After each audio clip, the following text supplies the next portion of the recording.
አዎ ማንም አይኖርም።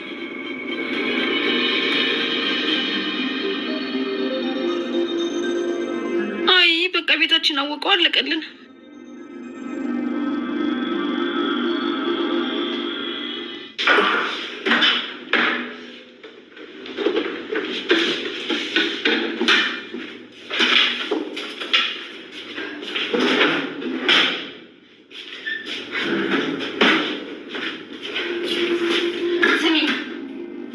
ይኸውልሽ እውነቱን እስካልነገርሽኝ ድረስ እኔ አንቺን መከተል አላቆምም። ሰላምሽን አልሰጥሽም። ሰማሽኝ አይደለ?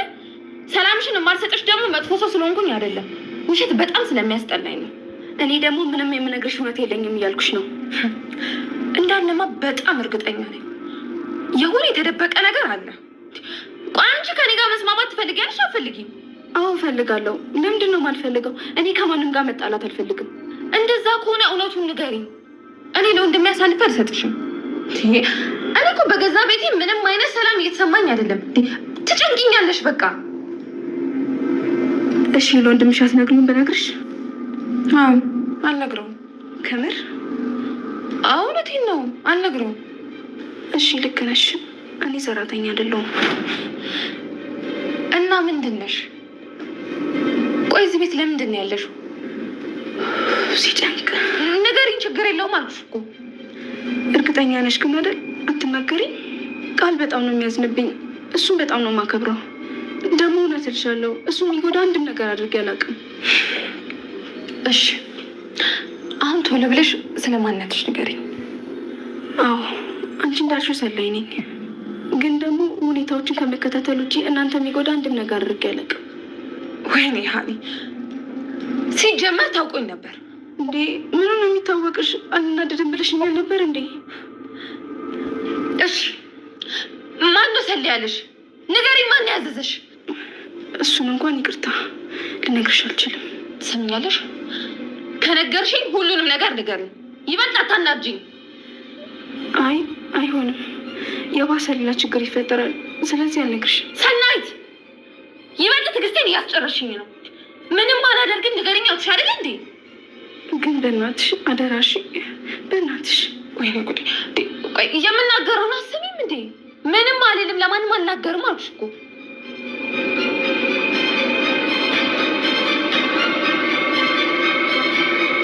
ኤፉዬ በስተመጨረሻም እንግዲህ ማለት ነው የሉሊት እህት የሆነችው ከናታን ጋር ስራ ጀምራ ነበር ማለት ነው። ከስራ እንደወጡ ጭራሽ ከቤት ውስጥ በመምጣት ማለት ነው አብረው ተቀምጠው ስራ እየሰሩ በምታይበት ሰዓት ማለት ነው ኤፉ እጅግ በጣም ነበር እየተናደደችው የቀናችው ማለት ነው። ምክንያቱም እንዴት በማለት ማለት ነው እንዴት ሁለታችሁ አንድ ላይ ትቀመጣላችሁ? በዛሬ ደግሞ በጣም እያየሹ ነው፣ በጣም እያፈጠጥሽበት ነው። ለምንድን ነው ፊቱ ላይ እኮ አይደለም ወረቀቱ ያለው። ወረቀቱን ከፈለግሽ ማየት ትችያለሽ እንጂ ከሱ ላይ ማፍጠጥ የለብሽም እያለች እንግዲህ በክፉ አይኗ ማለት ነው ኤፉ እያየቻት ትገኛለች ማለት ነው። ያለው ነገር ወይንም ደግሞ ከናታን ጋር ያላት ቅርበት ማለት ነው። ያ ማለት የሉሊት እህት ቅርበት በምትፈጥርበት ሰዓት እንግዲህ ለኤፉ ደግሞ ደስታ እየሰጣት አይደለም። ሆን ብላ ነው እንግዲህ እሱን ለማየት እሱን ለማግኘት አቅዳ የምትመጣው። ስለዚህ ይህ ነገር ምንም አላማረኝም፣ ተሎ ብዬ ከስራ ማባረር አለብኝ በማለት እንግዲህ በውስጧ እያሰበች ትገኝ። ምክንያቱም በእርግጠኝነት የኔ ናታን ባይፈልጋትም እሷ ልታሳስተው ትችላለች የሚል ሀሳብ ነው ያላት። እንግዲህ በጣም ነበረ ናታን እያለ ይብን ራሱ በጣም ተናግራታለች። ምንድነው እንደዚህ የምታፈጭው? ሲጀመር ከወረቀቱ ላይ ማፍጠጥ ትችያለሽ እንጂ እንደዚህ በትኩረት ለምንድን ነው የናታን ፊትን አንቺ የምታየው? በማለት እንግዲህ ተናግራት ነበረ። ይብን ራሱ ናታን እንዴ ኤፉ እንደዚህ መናገር እኮ የለብሽም፣ ለምንድን እንደዚህ የምትናገሪያት? በማለት ተናግሮ ነው። እንዴ አታያትም እንዴ? በጣም እኮ ነው ያፈጠጠችብን። ለምንስ እንደዚህ ታይሃለች? ደግሞም አንድ ላይ መቀመጣችሁ ለምን አስፈለገ? በማለት እንግዲህ እየተናገረች ትገኛለች። በመሀል ሂዳ ቁጭ ብትልና ብትለያያቸው ደስታዋ ነው ለሷ ማለት ነው። ሲቀጥል በቃ ከዚህ ቤት ትሄድ በማለት እንግዲህ በስተመጨረሻም እንደ አርፌ በስነስርዓት ስለደከመኝ በስነስርዓት አርፌ ረጋ ብዬ ነው የሚሄደው ብላ ነበረ። ግን ደግሞ ኤፉ ለምንድን ነው የምታርፊው? ስራ ነው የጨረሽው፣ ስራሽን ጨርሰሻል፣ ከቤትሽ ሄደሽ ማረፍ ትችያለሽ፣ የኔ ቤት ማረፊያ አይደለም በማለት እንግዲህ ተናግራታለች። እንዲሁም ደግሞ የሉሊት እህት ተብዬዋ ማለት ነው ናታንን የሆነ ነገር ጠይቀው ነበረ። ያ ማለት ስራ ከመሄዱ በፊት ጠይቀው ነበረ ሚስትህ ወይንም ደግሞ በትዳርህ ደስተኛ ነህ ወይ የሚል ጥያቄ ነበር የጠየቀችው። ለምን እንደዚህ ብለሽ ጠየቅሽኝ? ሲጀመር የመጣሽው ለስራ ነው። እንደዚህ አይነት ጥያቄዎችን ባትጠይቂኝ ደስ ይለኛል። ሲቀጥል ደግሞ በትዳሬ አዎ በጣም ደስተኛ ነኝ በማለት ሚስትህ በጣም ኃይለኛ ትመስላለች በማለት ነግረዋለች ማለት ነው። ግን ደግሞ እናቱ ምን ብሏታል? አንቺ እንደምታስቢው አይደለችም፣ እጅግ በጣም መልካም ነች በማለት እንግዲህ ስለ ኤፉዬ ማለት ነው መልካምነት እንግዲህ ለራሷ ማለት ነው ነግሯታል ማለት ነው። ዳግመኛ ስለሚስቴ እንደዚህ እንዳትይ ምክንያቱም ይከፋኛል በማለት እንግዲህ ነግሯታል። እሺ ይቅርታ ዳግመኛ አላነሳብህም በማለት እንግዲህ መልሳለች። በነገራችን ላይ ኤፉና እንዲሁም ደግሞ ናታን ስንት ነገር አሳልፈው ከዚህ እንደደረሱ እሷ ገና አልገባትም ማለት ነው። እና አሳስታ ካልሆነ በስተቀር የሆነ ነገር አድርጋ ካልሆነ በስተቀር በምንም አይነት መልኩ ናታን ዘወር ብሎ እንደማያየት ነው እኔ የማምነው ማለት ነው። ምክንያቱም በእኔ አትተማመኝም እንደ የኔ ጨረቃ ለምንድን ነው እንደዚህ የምትቀኘው በማለት ጠይቋት ነበረ። ኤፉን ራሱ ማለት ነው እተማመንባለሁ፣ ግን ደግሞ አቀራረቧ አስተያየቷ ምንም እያማረኝ አይደለም፣ ለዛ ነው ስለምወድ ነው በማለት እንግዲህ መልሳለች ማለት ነው። ቀጥል እንግዲህ ሉሊት በጣም የደነገጠችበት የፈራችበት ነገር ማለት ነው እንግዲህ ያው ዘበኛ ሆኖ የገባው ያ ማለት እንግዲህ ፂን የደፈራት ማለት ነው የአቤል ጓደኛ የሆነው ሌላ ቤተሰብ እዞ መጥተዋል ማለት ነው። ሌላ ውስብስብ ውስጥ መጥተዋል።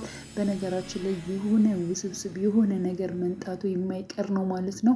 እና ሉሊት ይህንን ግለሰብ ገድዬዋለሁ አስወግጄዋለሁ ብላ ታስባለች ማለት ነው። በስተመጨረሻም እቤቷ ድረስ በመንጣት ማለት ነው እሱ ወንድሙን ፈልጎ ነው የመጣ። ምክንያቱም ዘበኛ ሆኖ እየሰራ ዳግመኛ በተደጋጋሚ ወደዚህ ቤት ሲገባ አይቼዋለሁ ወንድሜን በማለት የሆነ ሰው መጥቷል፣ ስለዚህ እሱን ፍለጋ ነው የመጣሁት ነበር ያለው። ግን ደግሞ ማንም እንደሌለ ያው ገኒና እንዲሁም ደግሞ ፂ ነግረውት ነበር። እሱ ግን ሊመለስ አልቻለም። እኔ ሲገባ አይቼዋለሁ፣ በእርግጠኝነት የሆነ ሰው አለ በማለት እንግዲህ ፂም የቻላትን ያክል ለማስረዳት ሞክራ ነበር። እሱ ግን ንቅንቅ ሊል አልቻለም ማለት ነው። ምክንያቱም በጣም እንዲሁ ሲታይ ራሱ ያስፈራል። እንግዲህ ያው ማን እንደሆነ ሁላችንም የምናውቀው ጉዳይ ነው። ምሳሌ ድራማ ሲያተራምስ ውሎ አሁን ላይ ደግሞ ግዙፉ ማለት ነው እዚሁ መጥቷል ማለት ነው። እና ፄ ራሱ በጣም ነበር የፈራችው። ወደ ቤት ሲገባ ራሱ አንኳኩቶ ዝም ብሎ ግፍት አድርጓት ነበር የገባው ማለት ነው። ይብን ገኒ ስጠራ እጇን ወደ ጎን በማለት ገኒ ነይ ነይ እያለች ማለት ነው በጣም ነበር የፈራችው። ምን ለመናገር የማታውቁት ሰው ማለት ነው እንደዚያ በር ከፍቶ ሲገባና ዝም ብሎ አይኑን አፍጦ ወይንም ደግሞ ሲያናግሩት የማይመልስ ሰው ሲሆን እጅግ በጣም ያስፈራል። እንዲሁም አሁን ላይ ጊዜው በከፋበት ጊዜ ማለት ነው። ያው ድሮ ቢሆን እንኳን ያው እንግዳ ራሱ ሲመጣ በጣም ነበር። አሁን ላይ እኮ ሰው እጅግ በጣም የሚያስፈራ ጊዜ ላይ ነው የደረስነው ማለት ነው። እና ፄ በጣም ነበር የፈራችው። ወይዘሮ ገነትም እንደዚሁ ወዲያው እንደመጣች ተናግረው ነበር። ማነህ ከየት ነህ በማለት እንግዲህ ብዙ ቃላቶችን ለመናገር ሞክራ ነበር።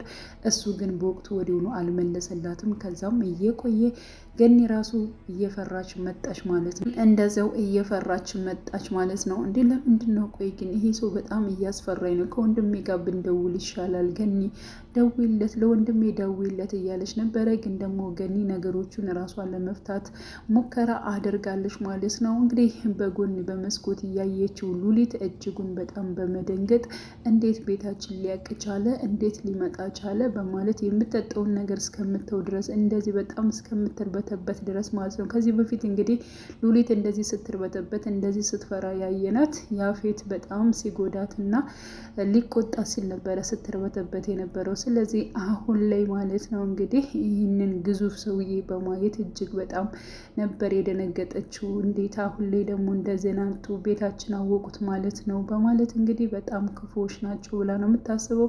ለገኒ ደውላ ምንም ነገር ብትሉት ምንም ነገር እሺ በሉት፣ በቃ በጣም ክፉ ሰውዬ ነው፣ ስለዚህ እንዳይጎዳ ሌላ ችግር ውስጥ እንዳያስገባን በቃ ወደ ቤት ግቡ በማለት እንግዲህ ያው ሉሊት ማለት ነው ሽምቅቅ ብላ ማለት ነው የቀረችው። በነገራችን ላይ እሷ ስትስቅ ስትጫወት ነው ደስ የሚለው እንጂ እንደዚህ በጣም ሽምቅቅ ብላ ስትቀመጥ እጅጉን በጣም ነው የምታሳዝነው ማለት ነው። እና በጣም ነበር የደነገጠችው፣ መንቀሳቀስ ነበር ያቃታት ማለት ነው። እና ማን ነው ምናምን በማለት እንግዲህ ፂና ወይዘሮ ገነትም ጠይቀዋት ነበር። ግን ደግሞ ከዚህ በፊት እንደምታውቀው በጣም ክፉ አረመኔ ሰው እንደሆነ ጨካኝ እንደሆነ ነው እየተናገረችው። ሌላ ምንም የተነፈሰችው ነገር የለም። ቤታችን እንደታወቀው ወይኔ ጉዴ አለቀልኝ ማለት ነው እያለች እንግዲህ እየተናገረች ትገኛለች ማለት ነው። ሌላው እንግዲህ የቃል ሰራተኛ ነች። የቃል ሰራተኛና እንዲሁም ደግሞ ሀንቾ እጅግ በጣም ማለት ነው ተፋጠው ይገኛሉ። እንዲሁም ደግሞ የቃል ሰራተኛ በጣም እየተናገረቻት ትገኛለች። በነገራችን ላይ ሀና እጅጉን በጣም ደስ የምትል ልጅ ነች ማለት ነው። ስርዓት ያላት ሁሉ ነገሯን ማንንም ሰው የማትጎዳ ማለት ነው ነች። እና እያንዳንዱን ነገር ለመጠየቅ ሞክራለች ማለት ነው። አውቃለች፣ ብዙ መረጃዎች አሏት። ያ ማለት እንግዲህ ሰላይ ሆና እንደገባች የቤት ሰራተኛ እንዳልሆነች እና ሆን ብላ ወደዚያ ቤት እንደገባች ምን ለማድረግ እንደፈለገች ያለውን ነገር ማለት ነው በመረጃም አለኝ። ስለዚህ ምንም አይነት ነገር ቃል ማለት ነው ብትነግሪው አሁን ላይ በጣም የምታሳዝኝ ይመስለሽ እየነገርሽው የእሱን ሆድ መብላት ጀምረሻል። ግን ደግሞ እኔ እውነቱን አውቃለሁ፣ እኔና አንቺ እንተዋወቃለን፣ ወደዚህ ቤት የገባሽ ለምን እንደሆነ ንገሪኝ በማለት ግን ደግሞ እኔ እንዳወቁት ቃል ቢያቅ ደግሞ በእርግጠኝነት አሁን ላይ ምንም ነገር የማታቂና የማታደርጊ ስለመሰለው ነው እንጂ እውነት ለመናገር እሱ ራሱ እንደዚህ ደብቀሽው እየተከታተልሽ ምናምን ነገር ለመረጃ ለምን የመጣሽ እንደሆነ ቢያቅ እውነት ነው የምልሽ ከኔ በላይ እሱ ይጎዳሻል። እኔ ደግሞ እንድትጎጅ በፍጹም አልፈልግም። አንቺ ወንድሜን አታቂውም። አዎ የዋህ ነው፣ መልካም ነው። ግን ደግሞ ዋሽተሽው የሆነ ነገር አድርገሽው ካወቀ ግን ጥግ ድረስ ነው የሚጎዳሽ እና እንድትጎጅ ደግሞ አልፈልግም። ከቻልሽ ከዚህ ቤት ውልቅ ብለሽ ውጪ፣ ካለዚያ ደግሞ ለምን እንደገባሽና ምን እንደፈለግሽ ምን ለማድረግ እንዳሰብሽ እያንዳንዱን ነገር እንድትነግረኝ ይፈልጋለሁ በማለት እንግዲህ ሀና ጠይቃታለች ማለት ነው። ሰራተኛዋም እንግዲህ ያው አሁን ላይ ለመናገር ወስናለች። ምክንያቱም እንግዲህ ሀና ምንም ነገር እየተወቻት አይደለም፣ በተደጋጋሚ እየተከታተለቻት ነገሮችን ሁሉ ማለት ነው እንዳወቀችባት ተረድታለች። ስለዚህ በቃ እሺ እነግርሻለሁ፣ ግን ደግሞ ለማንም የማትናገሪ ከሆነ ነው የምነግርሽ በማለት እንግዲህ ለመንገር ሀሳብ እዛለች ማለት ነው። ግን ደግሞ ሰራተኛ እንዳልሆነች እና ሰላይ እንደሆነች ግን ከእናንተ ላይ ምንም አይነት ጉዳት የሚያደርስ ነገር አርጌ አላቅም።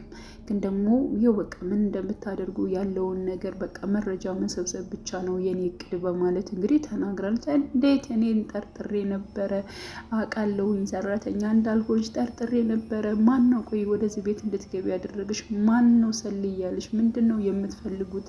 እያንዳንዱ ነገር ግልጽ አድርገሽ ከነገርሽ ሙሉ እንድትነግርኝ እፈልጋለሁ በማለት እንግዲህ ያው ፍጥጥ አድርጋ እዛታለች ማለት ነው። ስለዚህ ትነግራታለች ወይንስ አትነግራትም? በእርግጠኝነት ትነግራታለች ብዬ ነው የማስበው ማለት ነው። ስለዚህ ሀና ደግሞ ለወንድሟም ለራሷም ስለምታስብ በእርግጠኝነት ከዚያ ቤት እንድትወጣ ታደርጋለች ብዬ ነው የማስበው። ናታንስ ለምንድን ነው እንደዚህ እንድትሰልል ያደረገው?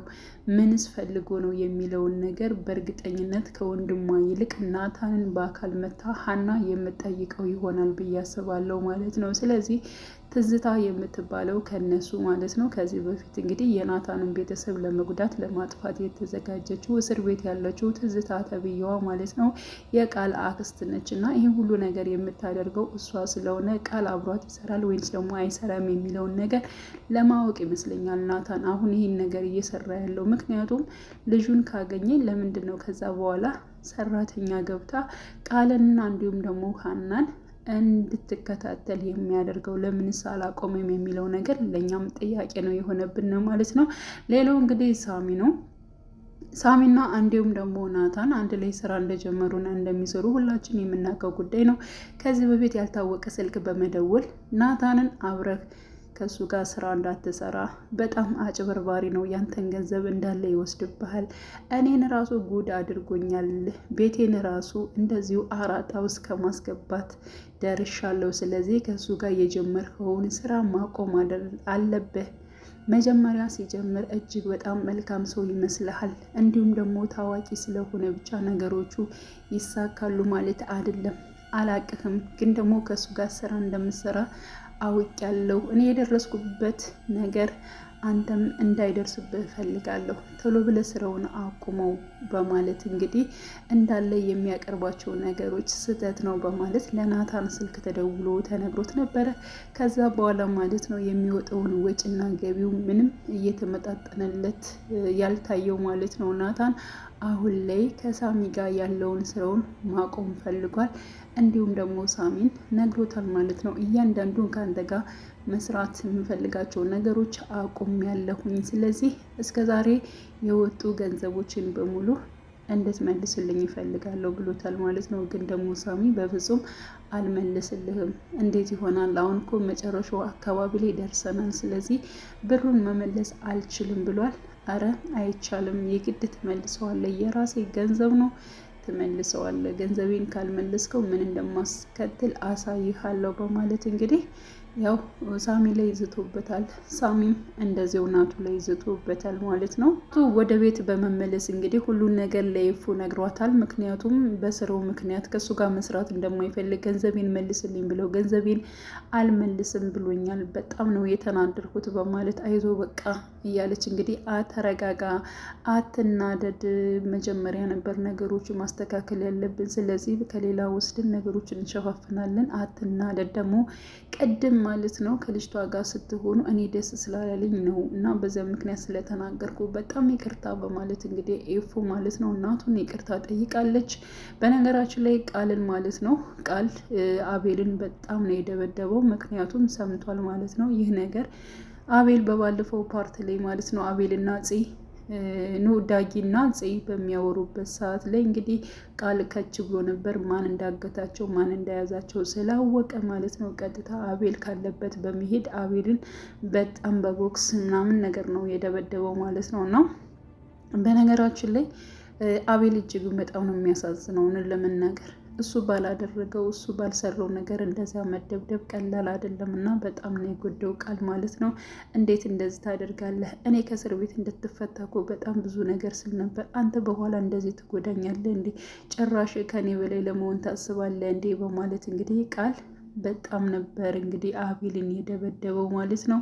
እና መጨረሻው እውነት ሲታወቅ ማለት ነው ምንም አይነት ጥፋት አቤል እንደሌለበት ሲታወቅ እጅጉን በጣም እነሱም ይጸጸታሉ ብዬ ነው የማስበው። እንግዲህ ቀጣይ ፓርት ማለት ነው ያው ሰራተኛዋ ለሀና ሁሉን ነገር ትነግራለች አትነግርም የሚለውን ያለውን ሁኔታ አብረን የምናይ ይሆናል። ውዴ ቻናሌ ተከታታዮች ቤተሰቦቼ በያላችሁበት ሰላማችሁ ይብዛልኝ። ለቤቴ አዲስ የሆናችሁ የደወል ምልክቱን በመጫን ቤተሰብ ይሁን። ነባር ቤተሰቦቼም ስለምታበረታቱኝ እጅጉን በጣም አመሰግናለሁ። መልካም ጊዜ ተመኘውላችሁ።